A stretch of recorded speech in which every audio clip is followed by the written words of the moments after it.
So it seems David is not present today because he didn't respond. Okay, and I can see some of the Gmail IDs. So this guy may be from D2D batch.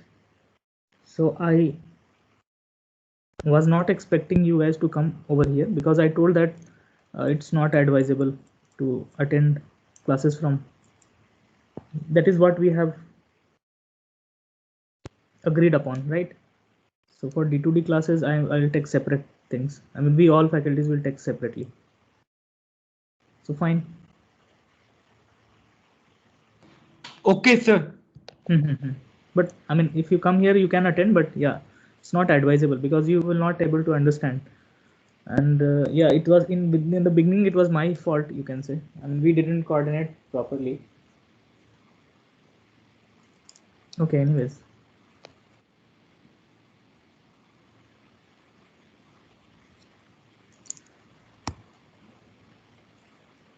So in the previous class, we have finished things till ideal reheat Rankine cycle. This and these topics I will be going to cover today. And these topics are uh, sort of so basic topics I have covered, and these topics are, so to say, it's sort of advanced topics. So that is why I will not go into the details of these things, but just a glimpse of what these things are. This may be useful when you are doing your research. Okay, let's go to the topic. So we have already seen how we are going to increase the efficiency of a typical Rankine cycle, either by lowering the condenser pressure or into the higher temperatures, into the superheated state, much superheated states, or increasing the boiler pressure. But all these things comes with the loss of quality of steam. That is not desirable. So we opted that we could go as much as high possible and as low as possible, but in between we can reheat. We can reheat. This process is the reheating thing, and we can go one or two times. We can actually reheat one or two times, not more than that. Okay.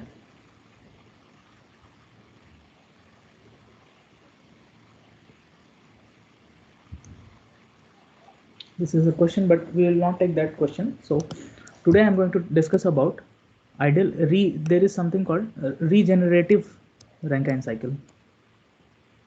This is somewhat similar to what reheat thing is, but there is a problem in reheating, or there is a problem with the typical Rankine cycle we have. So typical Rankine cycle, let's go to the typical Rankine cycle, or maybe here.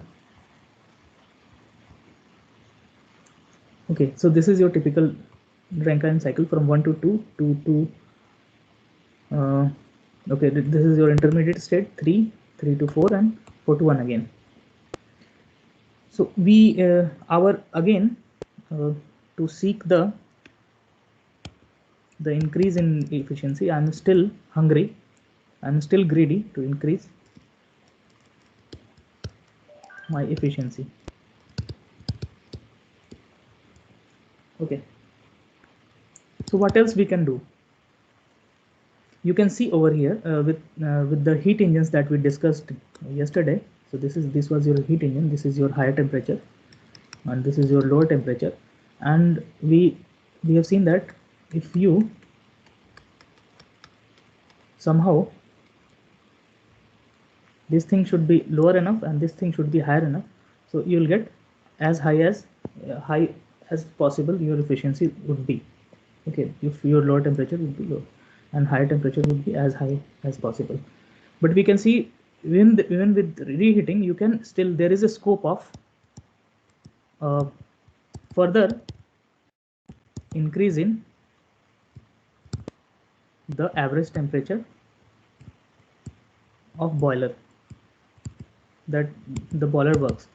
How? Because this is the portion what I am talking about is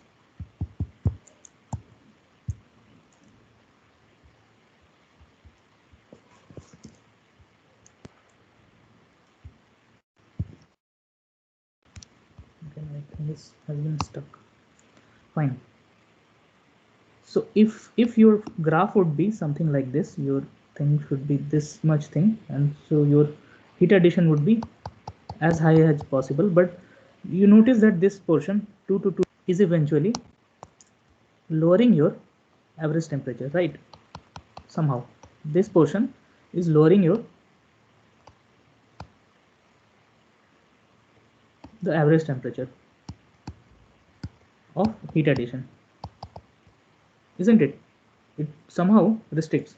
What I can do about this is we can use some sort of another component called regenerator or feed water heater. This feed water heater is of two types, open and closed. So we'll discuss open in detail but not in closed here. We'll see how things works in open feed water heater, and we'll see what it is exactly also. What it does here is actually it from 1 to 2 it goes, and 2 to we use another pump, or we use another heater sort of, which takes heat partially from turbine itself and provide it here, and it could further increase thing over here to double dash. Okay, so let me see what the diagram tells us more clearly. So what happens here, this is my state 1, this is my state 2, this is my pump. Let me draw parallelly what is happening over here.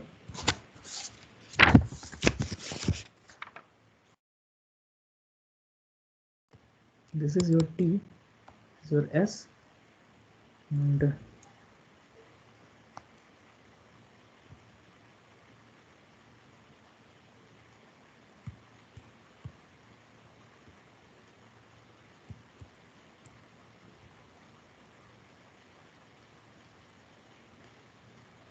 saturated liquid lines, vapor lines, and those constant pressure lines.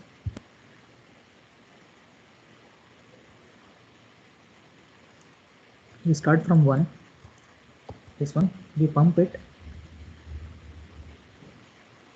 we pump, and we don't go till this height, we go intermediately to some 2 place, and we have intermediate pressure line, and now we work somewhere here. Okay, so at 2 we go this way, and then we again pump. So this is your 3 now, so this is your 3, so 2 to 3 is essentially your regeneration or feed water heater or regenerator. Okay, and 3 to 4 is again a pump, 3 to 4 is again pump 2, so this is pump 1 and this is pump 2, it goes to 4, this is your 4, now your boiler comes, so this is your boiler, and you go till some superheated state till 5, this is your 5, turbine. So turbine exit has 2 components. So we believe that let's suppose I have 1 kilogram of water or steam, steam was coming 1 kilogram, and this is the fraction, Y fraction is bleeded out and give this particular regenerator again, or open feed water heater again. So from 5 to 6 at this particular pressure, Y amount of, from 5 to 6, Y amount of steam is being given back to here, and rest amount is expanded to the condenser. This is your condenser 4 to 1. So 1 minus Y would be here. Agree? Are you guys following? This is a bit complex, but nothing too much to worry. So what is the idea here? You actually are now working at higher temperature, average temperature, isn't it? Averagely you are working at higher temperature in average sense. Average temperature of boiler has been increased, in turn increasing its efficiency again. Okay, and I told you that this particular case, when things, you take something from the turbine itself and feed it to your internal cycles, that process is called regeneration, or the component that is doing this is called regenerator.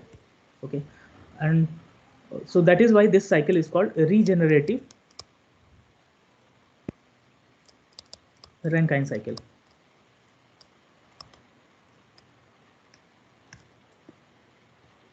Okay, to do the thermodynamic analysis, let's take this look. So let me draw the things again so that it would be clear over here. So we went from 1, so this was your dome, 1 to 2, 2 to 3, so 3 to again pump. You again work at higher boiler pressures. This 3 to 4, you could say. This is your 5.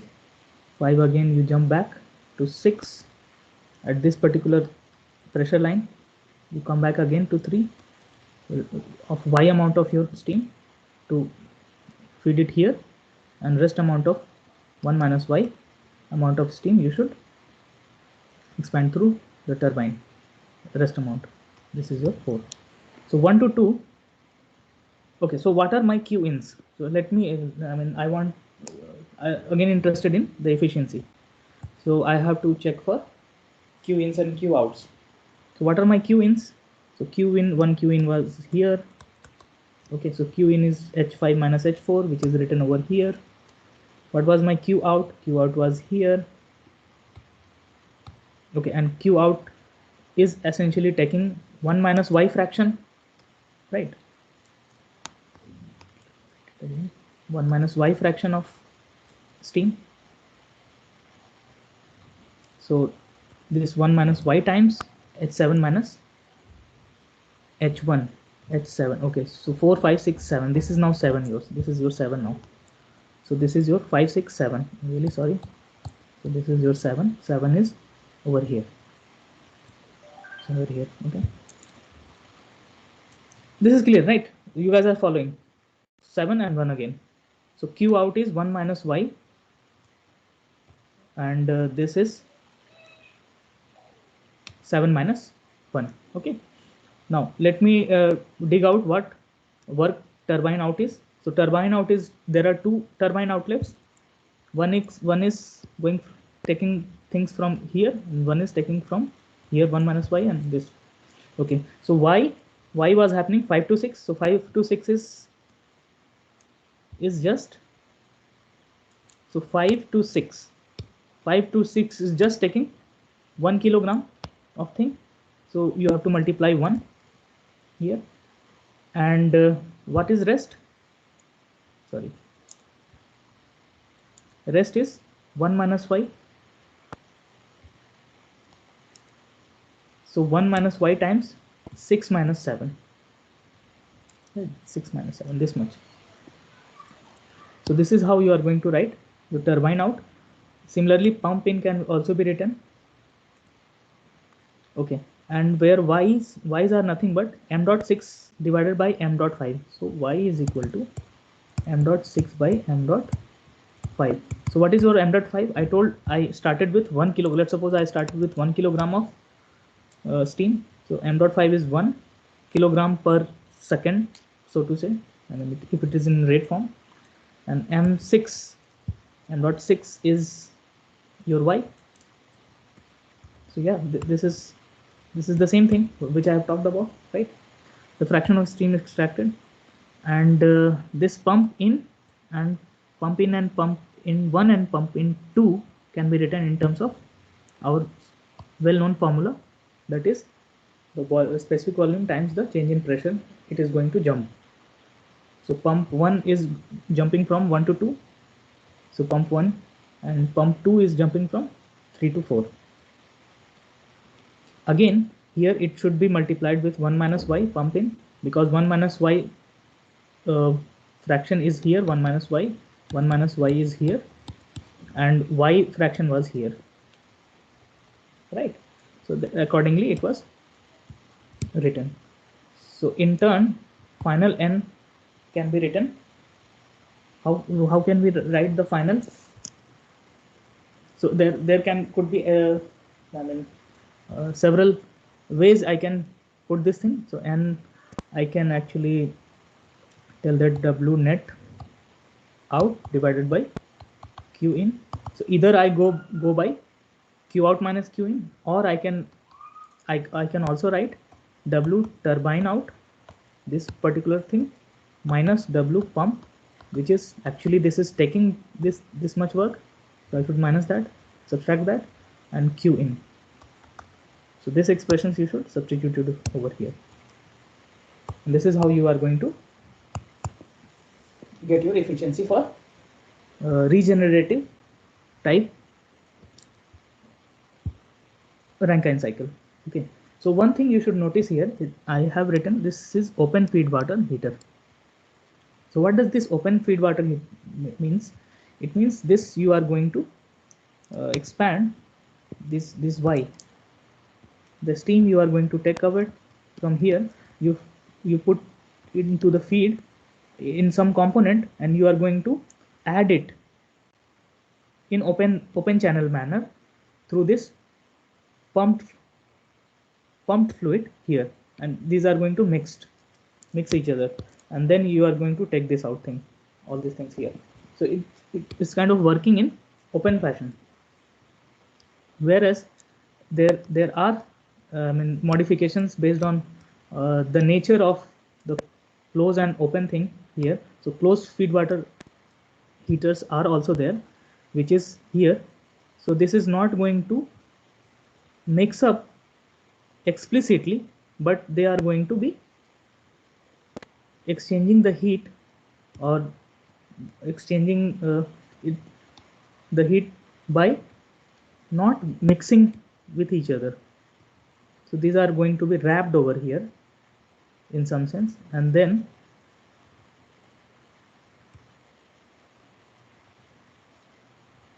after that it is going to be mixed in some chamber. So we are not going to get into these details of what these things are. So just we need to know that there are something called closed feed water heater also, and it works similar to that, and there are no reported thing that if it is going to increase or decrease the the efficiency is being lesser or higher than this. So it's a matter of literature review again.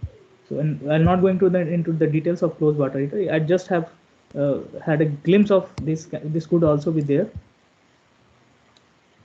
Now let's talk about the second law analysis of vapor power cycle. So not only in vapor power cycles, in any of the open or steady flow devices,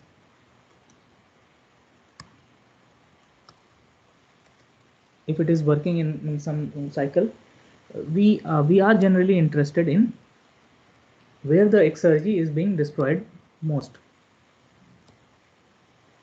Okay, so exergy being destroyed most, but we know that by our this understanding of this TS diagram of the ideal Rankine cycle is that there are two stages where your entropy is being constant.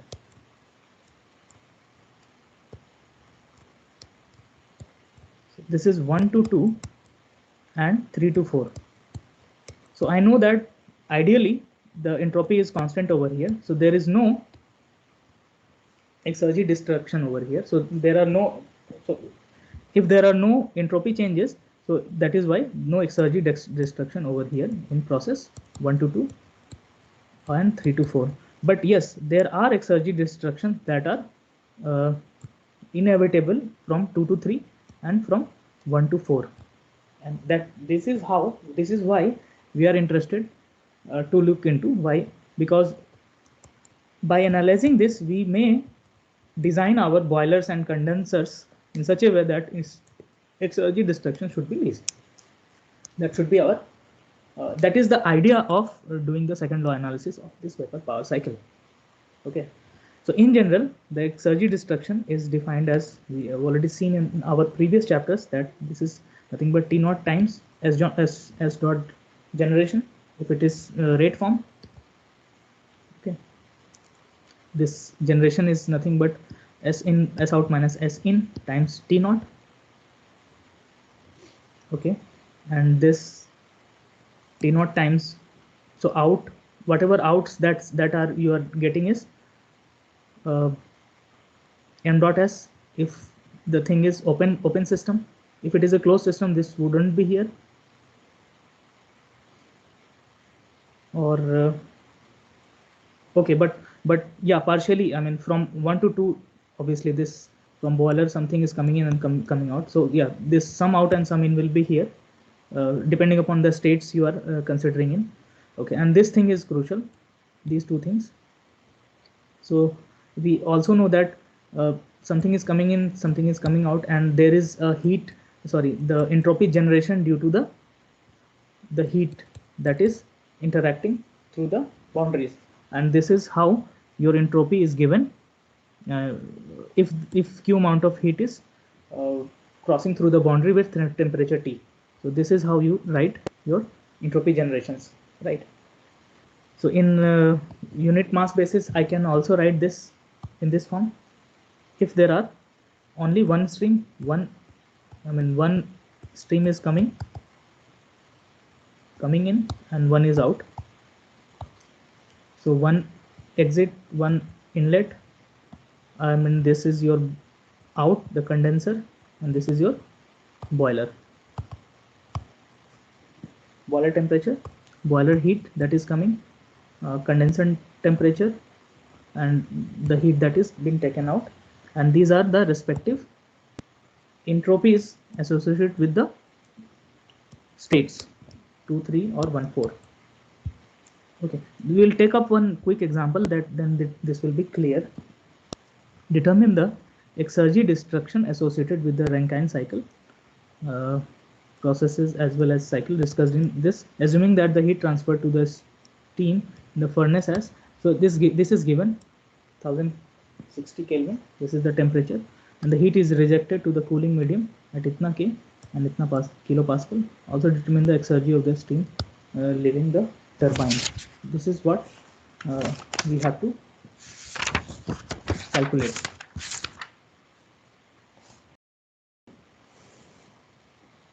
So is there something is missing? It seems the question is not properly formulated over here.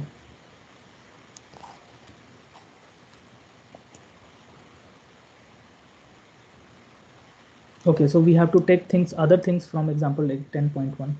So I have to check it. So I have to reformulate. So let's drop this question for a while, and then maybe we will look this thing in a while. But the key idea is, again I am telling, you have to calculate the exergy destruction based on your process. So process 1 to 2, there won't be any exergy destruction, and this is the key thing that I wanted to emphasize.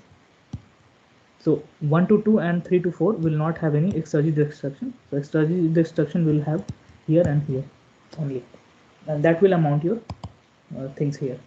Maybe we'll take these things later in some tutorial sessions. We'll leave this thing. Okay, so second last thing I want to talk about is the cogeneration. The cogeneration is a production of more than one useful form of energy, such as process heat and electric power, from the same energy source. So this is a ideal cogeneration plant that you are looking here.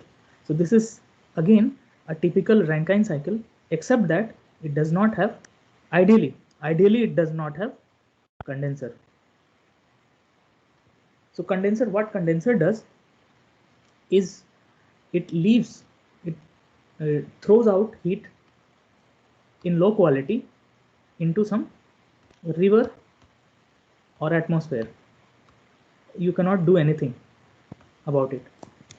But and obviously you are getting some work from turbine, and that you generate your, I mean, after connecting it through generator, you can actually generate some electricity. But what this cogeneration tells you about is, you can actually you should not throw the low quality of heat into the river or atmosphere. You can actually use this into some process industries to heat something. Again to heat something.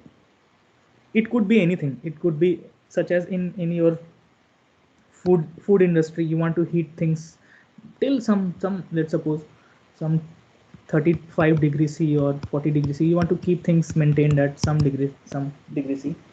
Or maybe in uh, textile industry, you want to heat again things to a certain temperature, but not that high. But again, you can actually make use of this low grade quality of heat as well. Okay, so this is what is called cogeneration, when you are actually getting the useful work and some process heating work in conjunction, okay, in one loop itself. So there is nothing there, I mean, this particular cycle does not violate your any law of thermodynamics.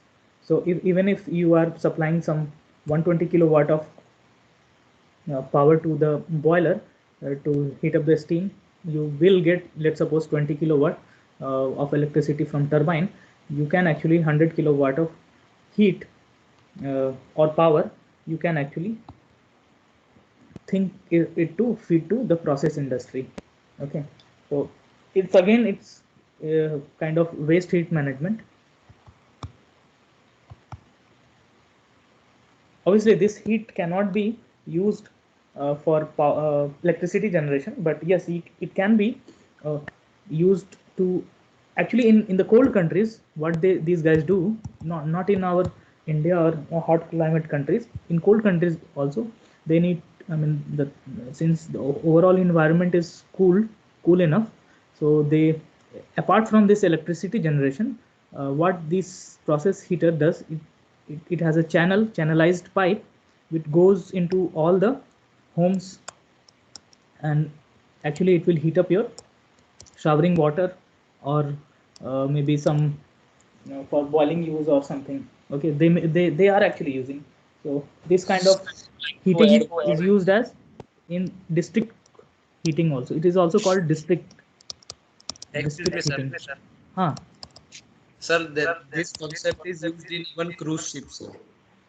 Okay, is it, can you tell me more, because I Yes, sir. have. Sir, actually, the cruise ships which are powered by either the gasoline or the diesel engines, Hmm. sir, they generate lot of heat. Mm-hmm. So, sir, this excess heat is used to boil the steam water, and that Okay. steam water is Okay. used in the kitchens Mm-hmm. Very nice.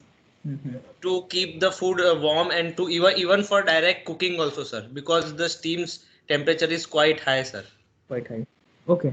Good. Thank you. Yes, these things are there, but and this is again the matter of still is a matter of research these days. People are still looking the options of waste heat management, and why should we waste this heat which the condenser would have left it out in air or atmosphere or river. Okay, so yes, for this there is something called utilization factor. So utilization factor is defined as the net work output plus the process heat delivered, both summed up, work net by turbine, and process heat that is you are getting, and total heat input, and this is what your expression would be. Okay, the last thing, I'm not going to dig up things in details here. You could go and read the literatures if you want, but you should know that these things are there in the I mean in the course curriculum, or you should know these things at least. The last thing is the combined gas and vapor power cycle. So what people have done, they have combined the gas power cycle with vapor power cycle. So the basis of doing this is the gas power cycles are operated at much higher temperatures. Okay, and this is the basis why we are going to use things on top of it. Okay, because this works as a higher temperature, so the condenser over here, or maybe the thing that is coming out from the gas turbine, it is relatively higher. It goes till 1000 or 600 800 degrees C, till that high it goes. Probably let me see how. Okay, turbine inlet is 600 and burner exit, after that it goes till 1500 degrees C. Turbine inlet. Okay, so it is around 600 to 800 here. So you can see if, okay, and the next thing you want here is for steam turbine or vapor power cycle, you need a boiler over here, right? Instead of this, you need boiler here. So boiler, what is the purpose of boiler? To input the heat into the system. So why not the heat that is excess over here? I mean, the things are at higher temperature. Overall, this particular thing is at higher temperature. The overall power cycle is at higher temperature, average sense. Why not get the heat? And this will work for them also as a heat exchanger or a condenser in some sense. And this allows you to mutually work. Whatever the heat you should extract it from this to the environment, it should input by the heat exchanger to the vapor power cycle. And this thing is feasible only because the whole gas power cycle works at relatively higher temperatures. And this is how the typical TS plot of steam cycle and the gas power cycle would look like. So you can see the gas power cycle works relatively at higher temperatures, and while losing the heat from here, you should not lose the heat from to the environment. Rather than you put a heat exchanger over here, which exchanges your heat, takes away heat, and it gives heat to this particular vapor power cycle in turn, which is actually again it's kind of waste heat management. It may come under waste heat again. You are not wasting this much heat, because rather than you are making a component over here which actually takes away the same heat and provide it to the vapor power cycle boiler. Instead of boiler, there is a heat exchanger, and this is how things would look like. So the initial, so obviously all the combustion chamber has the net heat in to the system as a whole, and this condenser as a Q out as a whole, okay, in the global sense. And this is the internal thing that is working over here. I mean, heat is being exchanged internally, so there is no global heat exchange over here, but rather than internally. So this is your global, these two things are global heat exchange, so which is over here Q in and Q out. 1 2 3 4, this is one cycle, and 5 6 7 8 is for another cycle, and there is an exchange between heat which is internal to the system, so this is not shown. So that this concludes.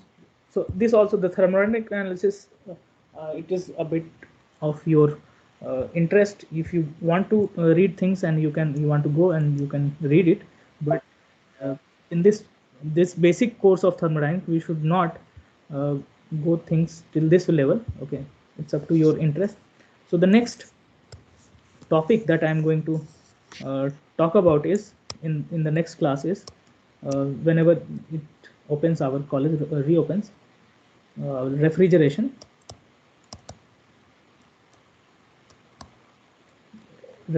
cycle in detail. And there is nothing much to left, it seems. Once we finish this refrigeration cycle, we can see that this is just the opposite of what your vapor power cycle is. It's the opposite. Okay, we'll see how. Okay, it's the way we are going to work it up slightly different, but things are more will be more analogous to what vapor cycles are associated with, because that this also runs, or the working fluid here also is your. Okay, here is again the alternate condensation, and this thing happens, but the working fluid is here is some sort of refrigerants. Okay, we'll see, but it is more close to vapor power cycles. Okay, any question? Because I put things today in a bit hurry. No, sir. I had to finish it. Okay, fine then. If you don't have any Sir, questions. but just one last guess, Uh-huh. sir. Uh-huh. Sir, in this combined gas vapor cycle, Uh-huh. sir, I can guess the efficiency would be something around 50 to 40%, sir, I guess. Definitely. It goes a bit higher. It actually goes a bit higher. Why? There must be two reasons. Why? So you can see that the temperatures at it is working globally as a total, in a totally manner, is bit higher because of this gas power cycle, and this condenser pressure is again a bit lower, so there is much of a difference. This also uh, adds my assumptions that the efficiency will go even higher. Yes, definitely. Thank you for pointing that out. Thank you, sir. Mm-hmm. Happy It Diwali, was sir. that, right? It was David. Yes, sir. Okay, what is the meaning of David? Sir, actually, sir, my grandmother was a musician. Uh-huh. So, sir, Dhaivat is a rag. Sa re ga ma pa dha. So dha is a Dhaivat rag. Okay, lovely. Okay. Okay, then Thank you. let me take the attendance and let me stop the recording.